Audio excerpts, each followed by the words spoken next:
welcome once again to Four Wheels Good.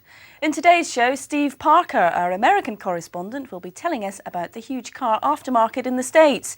We follow the fortunes of someone taking the ever-harrowing driving test, and John Wright will be here again to soothe our motor worries. But first, Richard Warren has been talking to owners of the classic marque of Aston Martin at the annual Aston Martin Owners Club meeting at the home of British motor racing. It is, of course, Silverstone. Aston Martin is perhaps one of the most prestigious makes of car manufacture in the UK, but they haven't always had a clear run of success because certainly financial troubles during the 60s and 70s made sure that very few cars were actually produced. But now they're on the top of a crest of a wave because they're producing the very successful DB7. And today at the Aston Martin Owners Club Day, we've seen some wonderful cars here who've been brought along by their very proud owners to compete in the Concours d'Elegance. And as you will see, they are absolutely immaculate. In fact, a lot of the cars you would think have not been driven on the road, but I can assure you they were driven here to this event this morning, and they've done about 130 miles to get here, some of them, and if you look closely you can see some dust on them. But other than that, there's about 500 cars here altogether, ranging from the DB4s and the DB2s of the 50s and 60s, right up to the present day cars which have literally come out of the dealers' showrooms to be here today.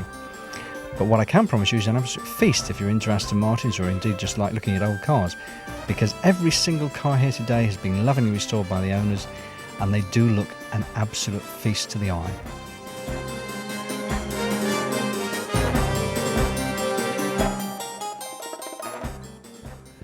Right, well here we are at the concourse section of the Aston Martin Owners Club Day, and there's a vast array of machinery out there going from sort of the 1950s right all the way up to the 1970s and through up to the 80s. And the gentleman with me is Roger McCourt, whose car has just won the elite section of the category. Well, Roger, how much time have you actually put into your car to get it to a concourse winning condition? It's taken about 3 years. It's been a total nut and bolt rebuild.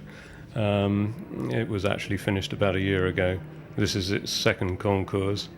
On its first outing, it won the Feltham class at last year's autumn concours, which was at Bewley, and that qualified it to go into the elite class, which it's won today. So obviously it's quite a prestige car, and you spent quite a lot of time working on it. What is the actual enjoyment from your point of view? Is it actually coming to days like this and actually getting prizes, or is it just driving around in the car during the day? I think it's neither really. I think for me it's the pleasure of restoring the car. I really enjoy recreating the car to its original condition, and I do obviously enjoy bringing it to occasions like this, and it's thrilling to win a prize and sort of recognition of the work that's been done.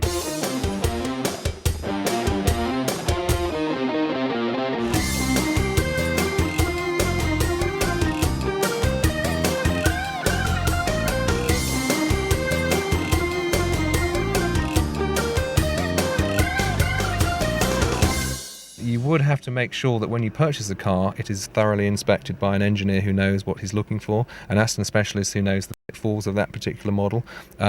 Different sorts of Astons, whether it's a DB4 or a V8 or an earlier DB2 or a pre-war car, they all have their own idiosyncrasies, and it's always very important to have someone inspect the car before you buy it. It's worth spending £150–200 on a half-day inspection where you get a written report at the end of it and you know exactly what state the engine is, the chassis, the bits you can't see. It can always look very shiny and clean, but you just don't know what's lurking underneath. Because again, on this particular car, we've got, if we had X-ray vision underneath it, we've got quite a big chassis which is actually liable to rust and various other horrible things happen to it. And obviously when that happens, you're looking, I've seen cars in workshops which have just literally been ripped apart and put back together again. And it's not a few hours work, is it? You're talking weeks and weeks and thousands of pounds of work. You're talking up to £100,000 for a total nut and bolt restoration, where Newport Pagnell, Aston Martin Lagonda will literally strip every nut and bolt off a car. They'll strip all the bodywork, take the engine out, and they'll just literally build it piece by piece. So effectively it's a new car. They can recondition all the parts that they're able to restore, but those that have perished or they're unsafe, they just replace them. So you can have a brand new car effectively. And you're talking 50, 60, over £100,000 depending on the model. And it won't take a matter of weeks, it can be 6 months or well over a year. And obviously that's just going to, as you say, like a new car completely. Absolutely, and hopefully it'll last for another 30, 40 years. But it's always worth making sure that it has a proper service every year, and an Aston specialist will look at it every 3 or 4 years to make sure that the work that's been done that you can't see isn't, the dreaded tin worm starting making it rust. I mean, these are aluminium panels on the outside, but underneath is where you can't see. That's right. Well, that sounds like very sound advice from John Godley at the Aston Martin Owners Club.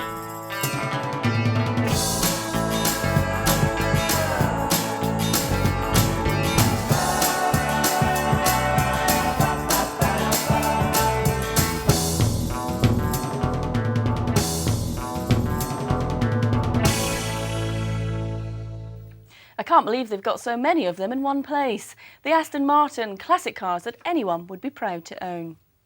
Now, in America, shrewd business people have worked out that the aftermarket for cars is bigger than the actual car market.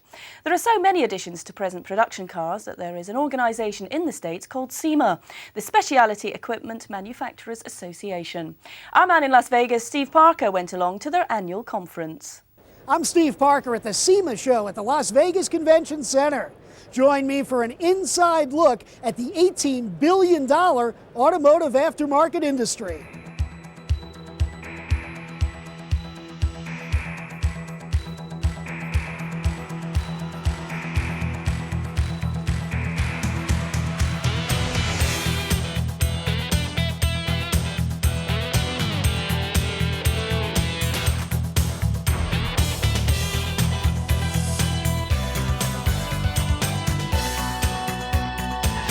This is the Las Vegas Convention Center in Las Vegas, Nevada.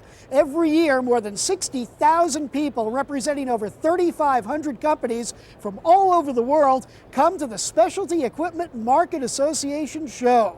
It represents the $18 billion automotive aftermarket business. There's everything here, from little gadgets and knickknacks to full-on aftermarket drag racers, road racers, and everything in between. With more than 3,500 exhibitors at the SEMA show, companies have to do a lot to get people's attention. So you may see everything from an old truck like this, an old pickup, to something a little more exotic like an old Formula One car.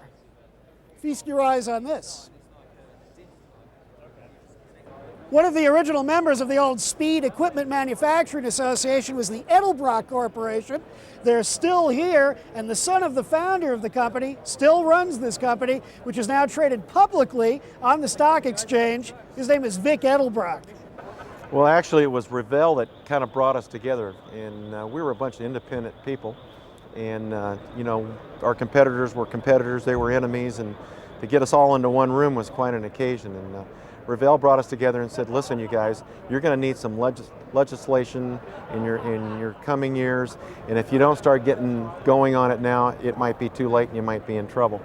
So that was the start. SEMA started mainly as a social group. They'd have a Christmas party every year, and then it started to evolve, and there was Noel Carpenter had a non-SEMA show in Anaheim, was the first to do that. He did it for 2 years, and then SEMA started with their first show, which was in Dodger Stadium around 1965, as I believe, and that was the start of the SEMA show. The next year, of course, Dodger Stadium in the halls there, and they put plastic out so that the rain and the cold, because this was in the end of January, wouldn't bother us. And the next year we went to Anaheim and had the convention center there and started from there. Vic Edelbrock, tell us about your family's involvement. You have 3 generations now of Edelbrocks who have been making and selling high-performance parts. Well, I was very fortunate that I had a father that had the knowledge that he had. It was unfortunate that he died at the age of 49 years old in 1962. I was 26 years old.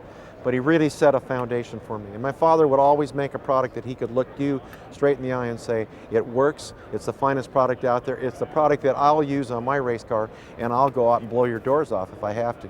And that's kind of the same philosophy that we use today. We're not going to blow the doors off of somebody running on the street, towing a boat, but we're going to give them a product that will do what we say it does, and we can look you straight in the eye and tell you that it works. The year was 1932. Ford Motor Company came out with the first mass-produced V8 engine in America. In the 1960s, when SEMA got together, a lot of the members built cars like this. But as the years have gone on and the marketplace has changed, people come to the SEMA show for vehicles like this. 1998 is the 50th anniversary of the F-Series truck, and this has traditionally been the best-selling vehicle not only in America, but in the world. That's correct. How have you seen truck styling change since you've been with Ford? Well, I think it's become more user-friendly, more utilitarian, and addressing the issues of the customer, the wants and needs, primarily the ergonomics, making a truck feel like an automobile or a car when it's driven.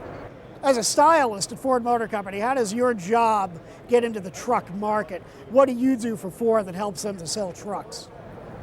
Well, the appearance and emotion of the exterior design as well as the interior is very important.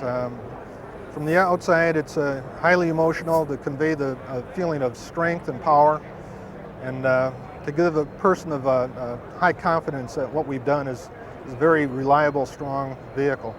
No matter how big the SEMA show gets, it always comes back down to one thing: the classic American street rod. There's an organization called the Good Guys. It has 35,000 members, and it's dedicated to nothing but old-time hot rods and rock and roll. Good Guys is an association made up of about 35,000 members worldwide that are into hot rods. They're into nostalgia stuff. They're into street-driven, high-performance cars of all years, makes, and models. And we produce events all over the country. We're in like 12 different states. Some of them are drag racing events, some of them are events at fairgrounds. We call them state fairs of automotive excitement. And a lot of the street rods, of course, that are built today, they look like they were built back in the 50s, although it might be a brand new fiberglass body that's a 32 Ford Roadster, a brand new Ford V8 underneath the hood, or a Chevy V8 underneath the hood with fuel injection and all that good stuff. So they're combinations of all those kinds of things. In 1959, Bill Mitchell was the head of design at General Motors. He took a Corvette and he put a fiberglass body over it. He called it the Stingray. It became a race car. In 1963, it became a street car. Where was the first place this car appeared in the public? Hot Rod Magazine. And this year at the SEMA show in Las Vegas, Hot Rod Magazine celebrates its 50th anniversary. It's a phenomenon even unto us. I mean, it's the largest magazine of its type in the world. For us to continue to do the cultivation that the magazine goes through, actually each and every issue is, I think represents the kindership that the enthusiasts have. You know, it's really the end user who makes things happen. What we do is we facilitate bringing new product and new ideas and how to do things to guys who really have a burning desire to do it. You're looking at a 400 horsepower, 10-cylinder Dodge Viper power plant. How do you make the hot rod of the future? Well, you take one of those engines and you put it into the body of a 1954 Plymouth Belvedere. If you want to see where the future of hot rodding and street rods are going in America, you have to come to the SEMA show in Las Vegas, Nevada. It's absolutely amazing, and only in America. That's it for part one. Join us again after the break when we'll be taking our test with one young lady and fixing our car with one young man, John Wright. See you then.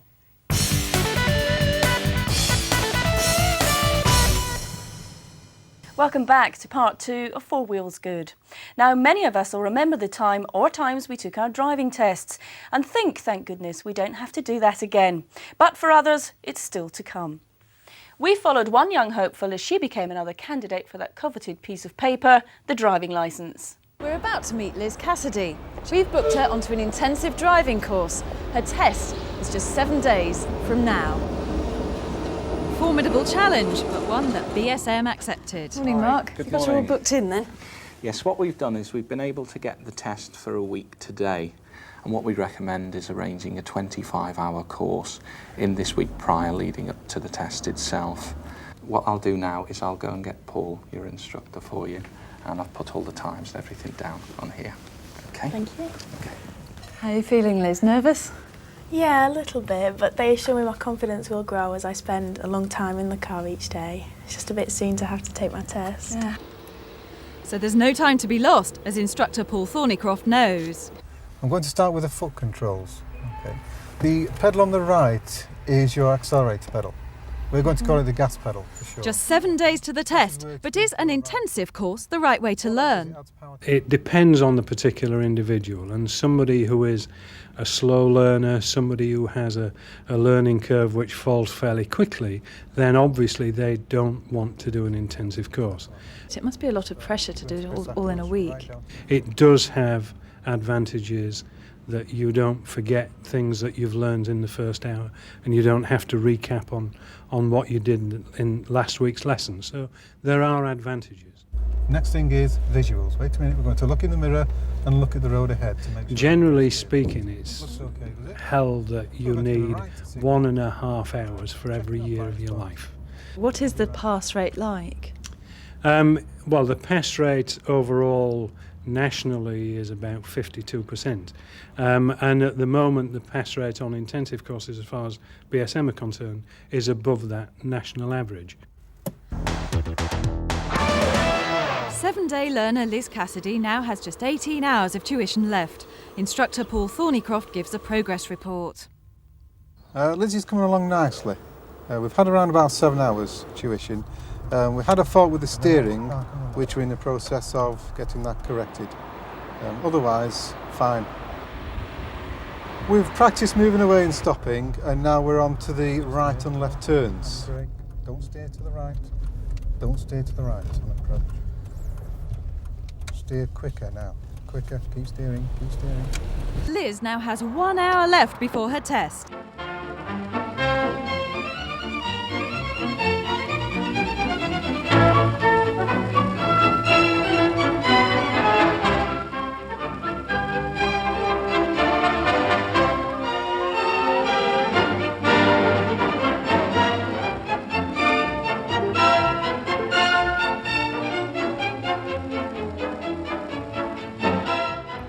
Test centre now. There's Liz about to set off on her test.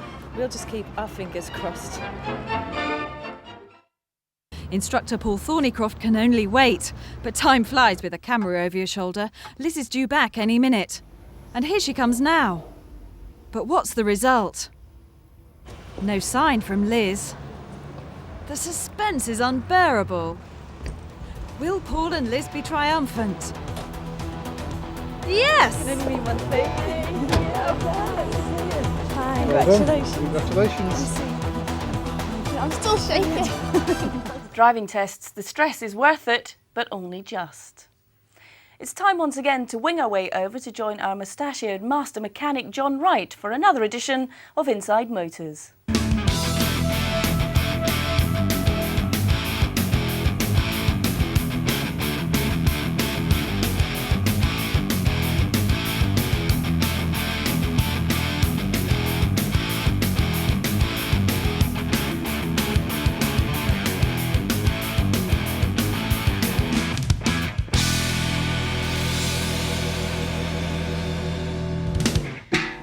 Right, just move that out of the way and put the spare on that.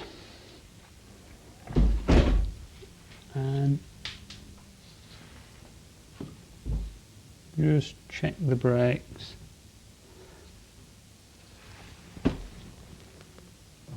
Yeah, no problem there.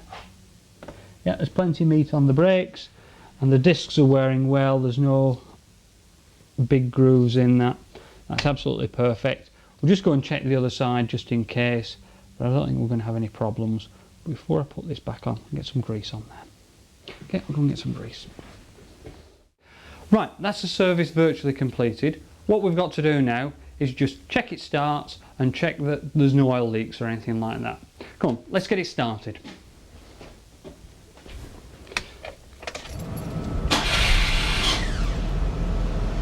Well, that starts up nicely enough. Right, let's just check underneath. The oil filter's not leaking at all. That's super. No leaks from there. That's great. Right, we'll turn the engine off, put it down onto its wheels, torque the wheel nuts up, recheck the oil, and that should be it.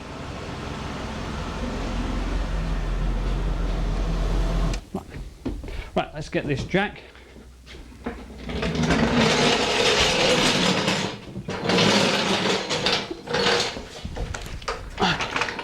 Position it underneath where I had it before.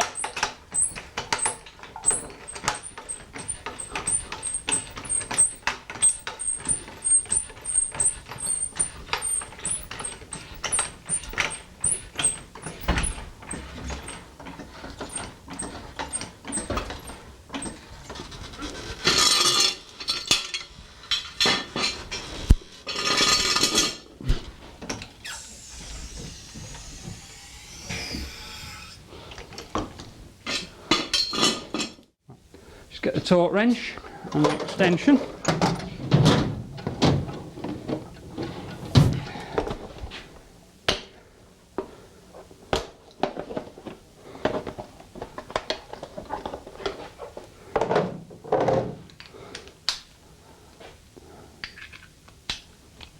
See what it's set to. Nearly right, that.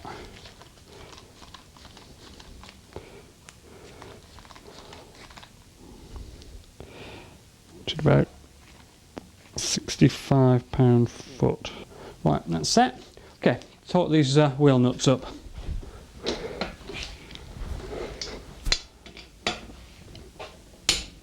Right, the reason I use a torque wrench for wheel nuts is you can actually over tighten them by putting them on just bloody tight. Usually means they're over tight, and if they're over tight they can stretch the wheel studs and they can fail. So wheel nuts should always be put on using a torque wrench.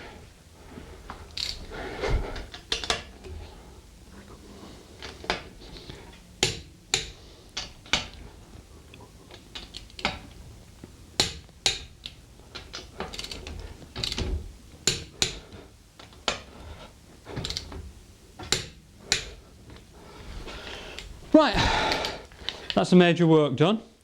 What I'm going to do now is put the wheel trims on and we'll just check some of the ancillaries. Check that there's enough water in the wash bottle, check that the washers are working and the wipers, and just generally have a check around the vehicle. Right. Pop this wheel trim back on, and while I'm here I'll just check the tyre pressures as well. 26 in that, that's about right for one of these.